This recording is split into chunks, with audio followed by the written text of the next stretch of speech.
اول يوم اوصل للسعوديه لقيت اكو مطعم كل شيء ينطبخ بيه على الحطب.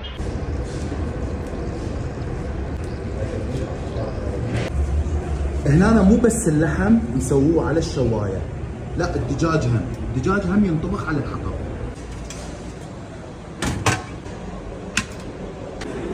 طبعا مستخدمين الحطب كديكوريشن للمكان، طالع عندك بهذا الشكل اللطيف.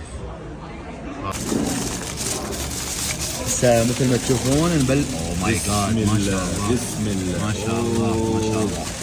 صارت الصينيه جاهزه، هسه راح اخذ هاي الصينيه وصديقي شريف من مصر راح ناكل انا وياه اكل رهيب. يلا بينا بقى ندوق ونجرب. بسم الله. بسم الله الرحمن الرحيم. باعوا هاي شلون مقرمشه، تاخذ وياها شويه بصل مقرمش، روح بالعافيه. هسه نجي نذوق الدجاج مالت